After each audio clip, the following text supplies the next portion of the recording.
Watch who?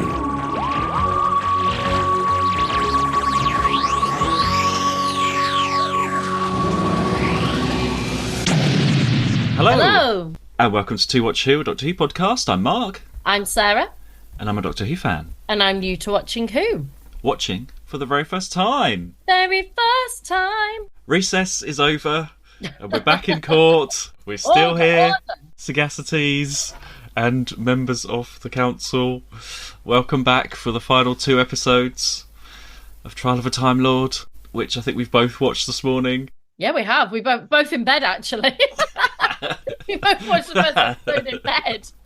I messaged Mark going, just woke up, gonna watch this in bed. And he went, I watched it in bed. Not together, but... I was just going to say. Oh, darling. Shall we put on Trial of a Time Lord? Oh, yes. I watched it on iPlayer, yeah. Oh, check you out. It's useful for that. I'm getting the most of it because I've cancelled it now. Because obviously we paid for the year. But everything's now on BritBox. So I've got it till July. So I'm making the most of it. I don't know what else is on there, actually. Poirot. Oh, Poirot. Great. It's worth it for that. Many other things. It's not just Doctor Who and Poirot. But yeah, Poirot. Let's talk about today's story. The last 2 episodes has to wrap up what has gone before. Some big revelations. Well, first off, you were right. You said last week you thought the Master might be in it. I thought that it was going to be what's he called? The one that's supposed to be the Doctor as well. Well, the Valeyard. The Valeyard, right? I thought the Valeyard was going to be the Master and he'd pull off his face. You know how he can do, like, mimic other people? I thought it was going to be that. So that was my interpretation. So I wasn't exactly right. I was right, the Master had been involved, but in my head, it was going to be, he was the Valeyard. Oh, you thought it'd be fake Master? Yes. As in, like, I thought he'd either take off his face or, you know how he's like, well, he has in the past, he's looked like other people, hasn't he? And then he's like, whoa, and he's like, I'm the Master. So I thought it was going to be that. Well, we had actual Master. But we had actual Master. So good guess from me that he'd be involved, but it wasn't as I imagined. So, well, at least in these 2 episodes, everybody gets to, like, stand up and walk around a bit, because that Inquisitor, she sat down for, like... But it's Linda Bellingham as well, isn't it? It's Linda Bellingham, yeah. Like, there's some great names in the show. Yeah, well, she gets to actually walk a little bit. Not much, but she gets... She walks, like, out the room and then back in. She gets a bit of movement after all those weeks. So we meet the Keeper of the Matrix, and I know he's not in it that much, but he has been in Doctor Who before, and he played the security chief in the War Games. He was the one that kept going, the War Lord. Do you remember him? I sort of remember that. You doing that rings a bell. because here he's a bit like, I am the Keeper of the Matrix. That is sort of. Anyway, he sounds a bit the same. I wasn't sure if you'd recognise that or not, but he's the Warlord guy. So that's the Keeper of the Matrix. They use the spaceship shot again, and we have Mel and Glitz actually as witnesses, which you think, doing a court thing they've been watching on TV, they could have put in a couple of witnesses throughout all of this, couldn't they? I guess the point was, though, because it's supposed to be like, the Matrix is supposed to be the truth. So if his argument is like, well, this isn't true, but the Matrix is always supposed to be exactly what happened. That is kind of their evidence and everything. It's their witness. So they need witnesses to prove that what is on screen isn't, but that never happens. Their argument is this is always accurate and correct. It's their witness, it's their it's everything, isn't it? Oh, okay. Yeah, no, I get that. Yeah, okay. Well, well explained.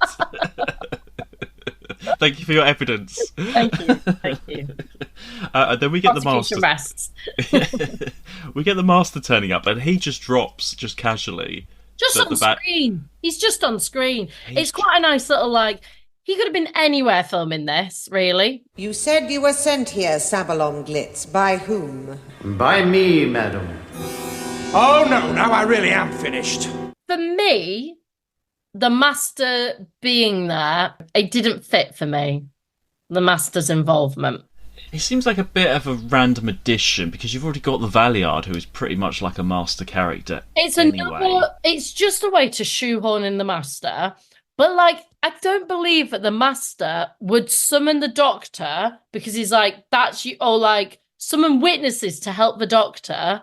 It just didn't flow for me. But is that supposed to be because the Valiard is so bad, the Master's sort of jealous of that and doesn't want somebody else as equal to him? So he says, to get rid of the doesn't he, Valiard. like, he does say, like, you're easy to, oh, even though he never has, you're easy to beat, but you without your good stuff is really hard. And I kind of get that, but because he never works with the Doctor, he sort of like opens up like, well, I'm going to present this.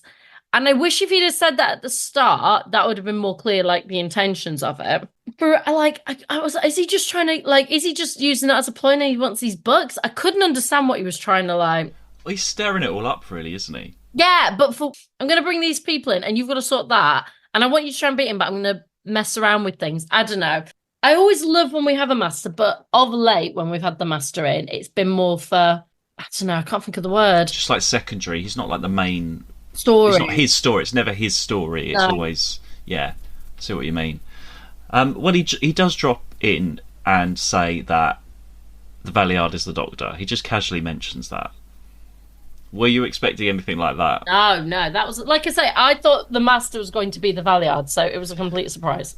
So that's a big thing to say that the Valiard is a future Doctor. 12 and 13. He's a future Doctor, but he's not the Doctor because he's all the Doctors. He's like a halfway, so he's in between Peter Capaldi and Jodie Whittaker. If something went wrong and there's like this extra Valiard has come out there, which was a big thing, I suppose, to add to, like, we haven't had anything like that to say this is a future. You know, it's supposed to be towards the end of his life, but we've got more Doctors since then. They've worked that, because there used to be only, 13 Doctors. That was the limit, and now Matt Smith sorted that out. I mean, I kind of want to know, but I think it's going to come up. I'm guessing in the future it's addressed how they make him have more lives. Yeah, that's a Matt Smith episode. Yeah. I'll find out in the future. But I am intrigued how they do that. I mean, this is the thing. At this point in time, and we are watching this in order and through, no one's thinking, well, what happens when they get to 13? I know, but they've only got to 6. They're like, nobody, everyone's like, that's not my problem. Yeah, exactly. Like, I don't know why they did the limit.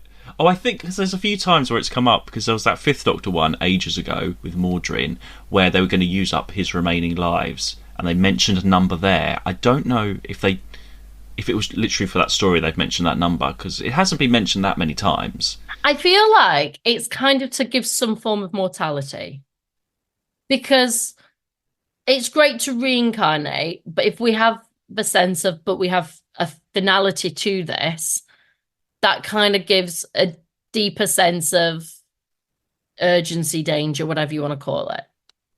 Like, you can't just run into things if you're always going to live forever and ever, and that's that. So we have a few answers to all that missing info that we had in the first story with the secrets of the Matrix and all of that, and why Earth was moved. So it's all the Time Lords done it, basically. Cover up. It's a cover up. You sort of have to keep track of it, don't you? It's not easy to follow. I didn't follow it. No. Yeah, I was watching it, I was thinking, you're not following this. I wasn't really following it that much. There's like the main story, and as long as I can follow the rough thread of a story, fine. The greater detail of it, I'd say 60 to 70% of the time, I've no idea what's going on.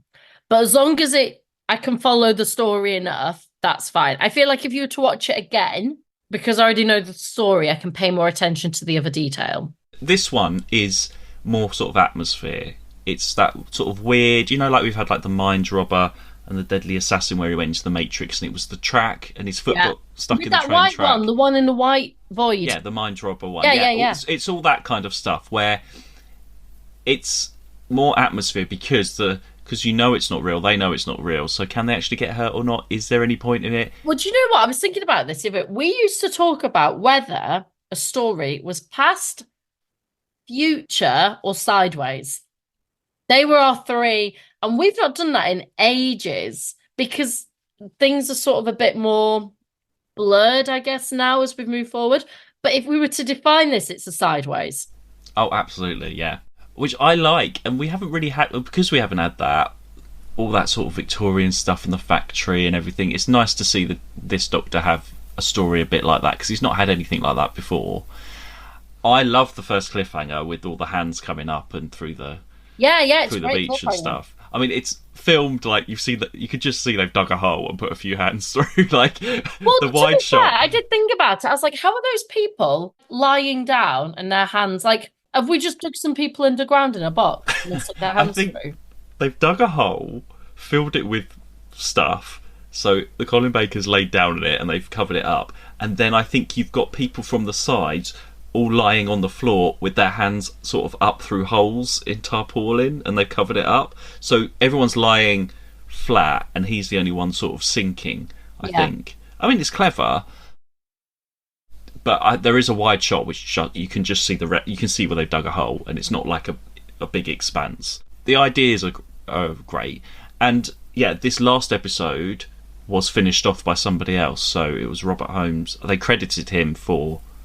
Actually, I can't remember if they credited Pip and Jane Baker on the last one, but they wrote it. He didn't finish it. So it was somebody sort of cobbling it all together, like I said last week. So, but a lot of it is just, oh, this isn't real. You know, then the Doctor comes up out of the ground and then the Valeyard's flashing around on the beach. Not like appearing, not flashing. Yeah. You know, and all that stuff. And it can feel a little bit padding, but because it's done in an interesting way, I suppose it's acceptable. I didn't feel that there was much padding. I felt that they were trying to fit a lot in two. Well, I just mean that it's a bit of a run around. Yeah, I think it's to show that the universe is not coherent. Well, because they're in this matrix, anything can happen. Exactly, so it's like... Yeah. So it's nothing... And also, I guess it gave power that it's his, he has the control. Everything felt of use because it moved so quickly and there were so many things that they needed to deal with and do. I didn't feel like, if anything, it moved too quickly. There was a lot. You rarely say that. I rarely say that. I like the bit with the fake trial that Mel's watching. Yeah, I like when it comes that. out. That's clever. What do you think of Mel in this? Because she's still very...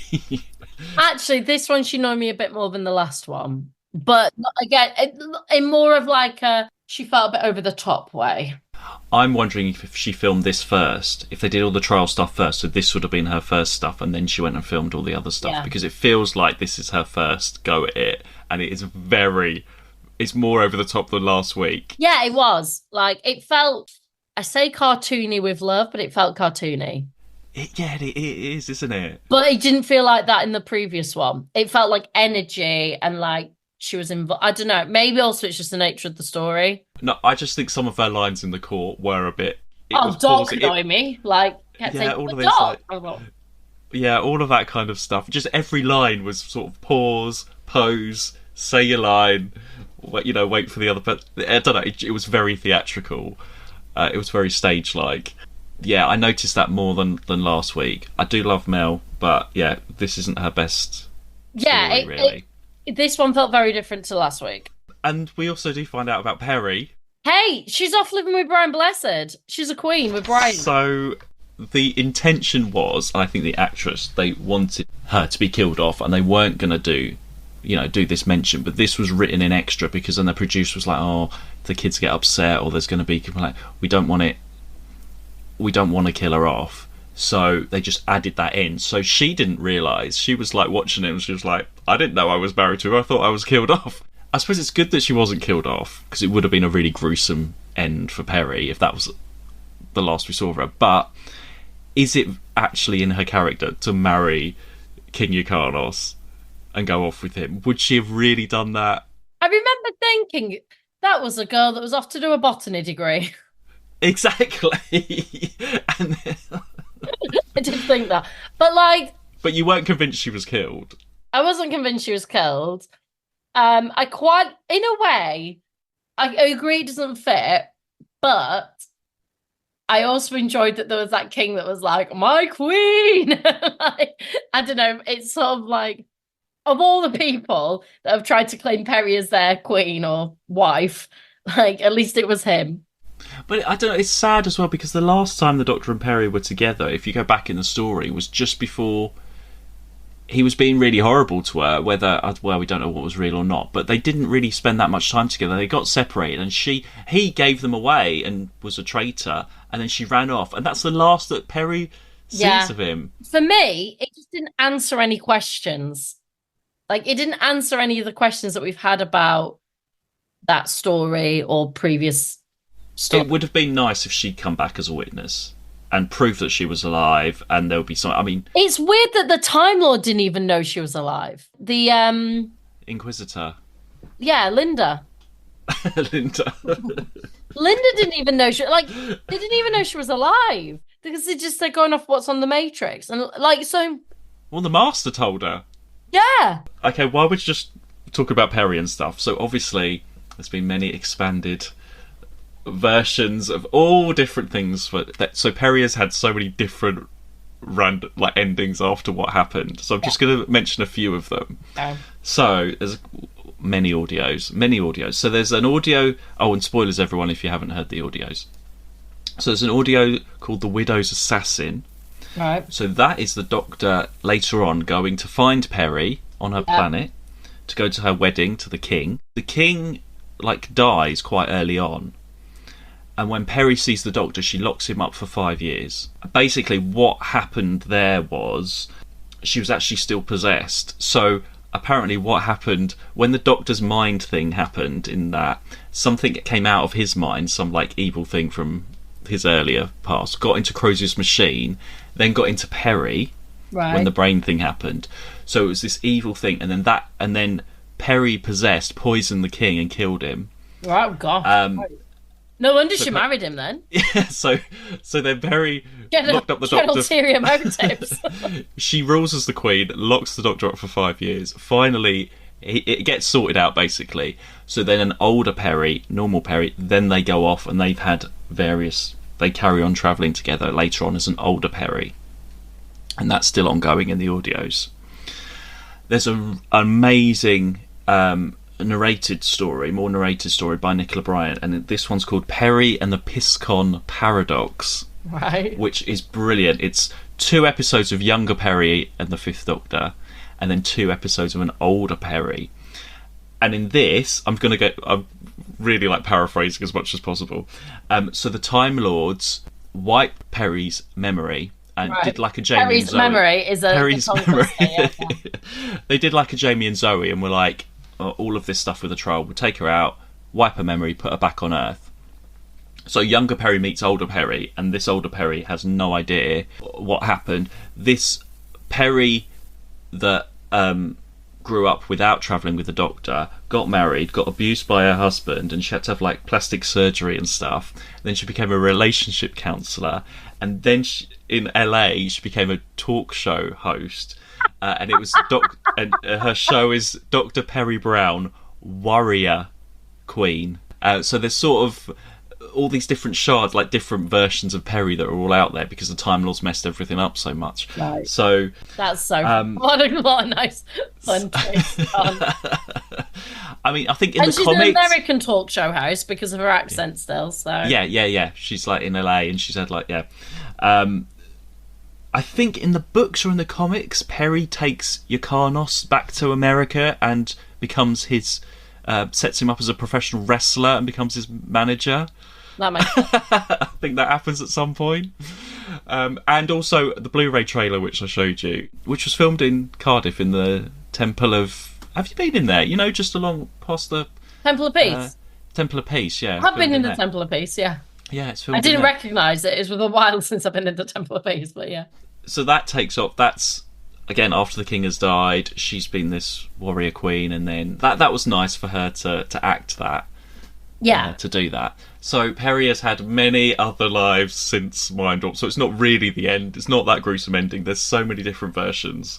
But it's odd that she left halfway through a season. I genuinely thought we'd see her again. So that was a surprise, like you say, that it's just that ending. I thought there'd be some sort of I didn't believe she died. It felt just too sudden and quick and I don't know. I thought that there'd be some sort of even if it was some sort of a crossover of time and they sort of briefly meet to have a moment and they can say goodbye. That didn't happen. So it's a bit weird that it's like, and that's done. Yeah, well, I suppose if they intended her to die, to have that shock, yeah, there's It no, wouldn't there's have not had- like closure. There's no closure for it, especially that relationship, which probably needed closure. So it's still, I still feel sorry for Perry, even though she's had all these other. I think it says there's like 5 different Perrys out there with different lives. Some she had kids with Yukanos, some she didn't, and she like ran away from him, tried to get back onto her. All the books, everyone's tried to give her a different sort of ending and different I kinda things. get So, that. so there's plenty of mileage out of Perry. So that's Perry done. Goodbye, Perry. It talks about Mel. We talked about the cliffhanger. Talks Mel. about the Master. Yes. Yeah, I've just seen what else. The Master's TARDIS is cool. I liked seeing the inside of that. That was good. Glitz. Good to see Glitz again. I mean, out of all the characters we've had, he's been sort of one of the most memorable, I would say. Yeah. He had a good... Like when you think of like supporting characters for this season. Yeah. And then it all just sort of blows. It's all just like the Valiant wants to blow up through the Matrix. Mel gets her 1980s computer reference in where she opens that cupboard and she goes, "It's a megabyte modem," which probably sounded very futuristic in the 1980s. Yeah, and then they ask him to be president again, classic, and then they leave. You know, I think I was rash in turning down that offer of the presidency. Oh, carrot juice. Carrot juice, carrot juice, carrot juice. And that's it. Yeah, it's just a bit of a weird climax. And also, for me, it's all that sort of twee, sure, we can't convince you to be president again. No, but I think you could. Oh, we better go. Okay, off we go. On your carrot juice. Oh, no. Ugh. It's just that last like 3-4 minutes is so twee. Well, we do have that ending with the Valiard is still out there. Yeah. Oh, yeah. Which was And a then twist. it even does a weird laugh again, like the sort of like panto reveal. But the original ending was that the Doctor and the Valiard would just be stuck in the Matrix together. It all sort of blown up and they were both there, and it would end with a cliffhanger of unknown. But the producer was like, because they had the cancellation already. He didn't want to give the BBC an excuse to be like, well, okay, you can just finish it there then. So he wanted to wrap it up with a nice ending. Would that be the last season? A really open end like that would have meant they were more likely to have, I don't know, maybe not. He didn't want, anyway, that was the original how it was going to be, but he didn't like that, and so they did change it. So maybe it would have been a bit better with that, a bit more dramatic. It did feel like a bit of a finale, 2 episodes with like cramming everything in. It worked, it had its moments, it did what it needed to do. It moves at such a pace. There's a lot they're trying to cram in. They're going back and forth between the Master's weird B storyline. The Master has 2 storylines in there. So he's like part of like trying to sort out with the Doctor and get his own things. He's got like 2 storylines. The Doctor, it's all a bit, there's a lot. Well, the Inquisitor has more audio adventures, you'd be pleased to know, Linda Bellingham. So that Gallifrey series, where Romana's president, she's great. So you've got a series where you've got both Romanas, Leela, 2 K9s, and you've got like the Inquisitor as well. It's like Dynasty Gallifrey. It's absolutely amazing. She's called Darkle, apparently. They give her a name. But Romana's president, and Darkle's sort of like the opposition, so she turns into a bit of a baddie. Okay. So she's always against Romana and like bitching about Romana and stuff. Very and, Dynasty. And because Romana's opening Gallifrey up to like other species to come and like study and stuff, and Darkle's like, we shouldn't let them in. Well, we should keep it as a Time Lord, right? So she's completely different to how she's in the trial. You don't get any hint of that in the trial, but she's a proper like bitch in the Gallifrey series. She's brilliant. That's fun. Okay. There's also another audio called The Trial of the Valiard.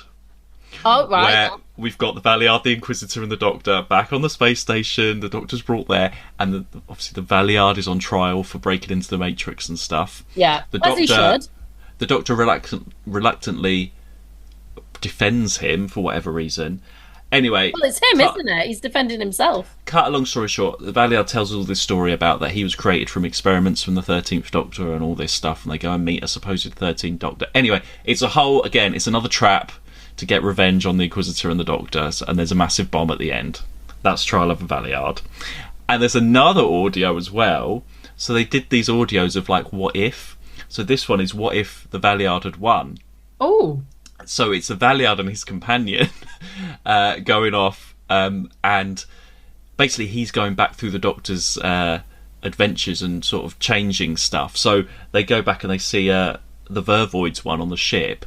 So the Valeyard Doctor and his companion, they don't help, and the Vervoids like kill everybody because he doesn't come up with the solution and stuff. So there's loads. Like, he goes back and meets the Silurian, all that kind of stuff. So he's going back like doing like loads of bad things and getting weapons from people and stuff. And then Mel is with the Time Lords trying to she's like gun space bitch left on her right. Anyway, and then trying to like stop the Doctor, trying to kill him. It's got a bit of a weird ending where I haven't heard it for ages, where basically the Valeyard and Mel are stuck in the TARDIS for all eternity together. It all goes wrong and they're just stuck. And that's it, and it just ends grimly there. Giving him carrot juice constantly and getting him on the bike, be like, no! Yeah. So loads of stuff has come out of this story. So do you think overall this season it was a good idea to do one story, the trial, or would you have just preferred to have our usual individual?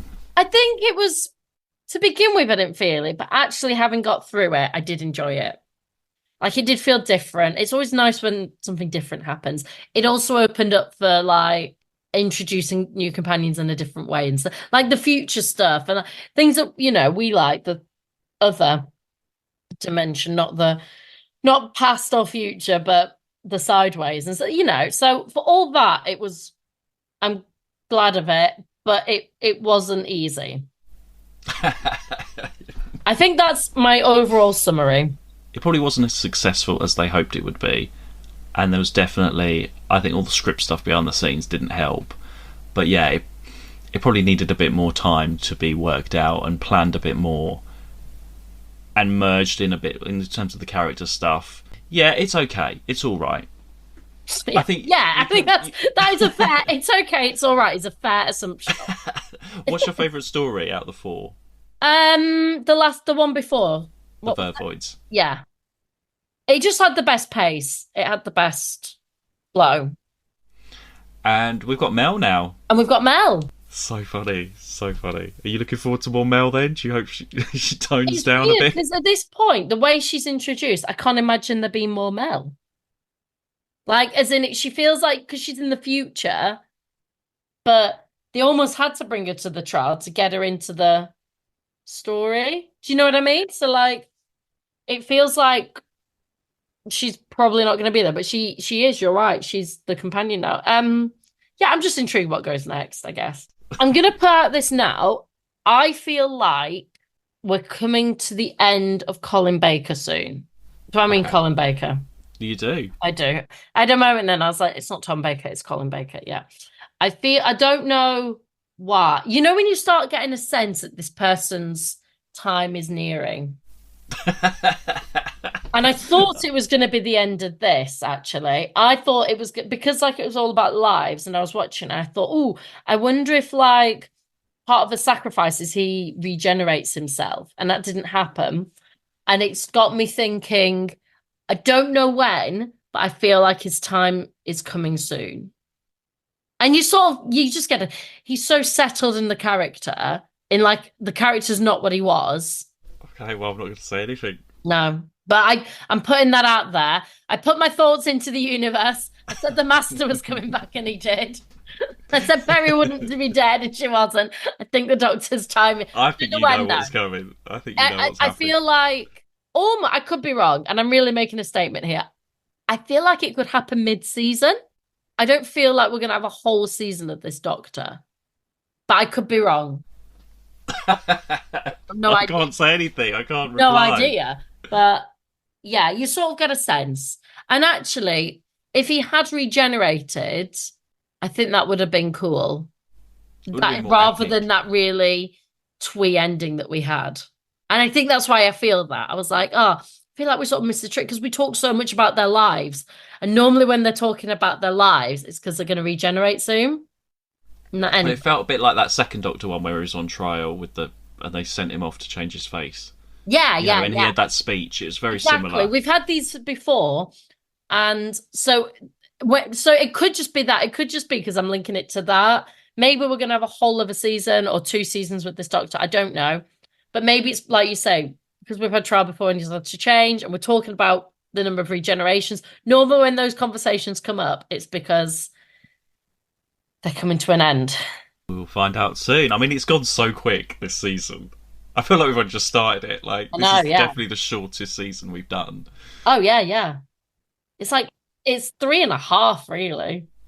Oh, I suppose, yeah, it is, isn't it? Yeah. It's 4, but it feels more like 3.5. And then now it's another Oscars. Yeah. I think that's going to be a short Oscars. I think maximum 2 nominations per category. Yeah, well, I think we're going to struggle with this. And we need to decide get nominees, never mind. It depends. I think maybe not the monster then. And just what did people say? Did we have any opinions? It was 50-50. Oh my gosh. Okay, cool. Where can you find us, Mark? Oh, okay, that's it. Wow, it's all. I think that is it, isn't it? It's all over, just like the end of Trial of a Time Lord, right? Let's just go and have our carrot juice then. Oh, Mark. Everything's just—it's all just. Maybe you could be president, or maybe you. Mark, where can you find us? You can find us at To Watch Who on Twitter and Instagram, or buy me, and you can support us at buymeacoffee.com/To Watch Who. Well, let's have our carrot juice and go then. Yeah. Bye. Bye. See you soon. To Watch Who.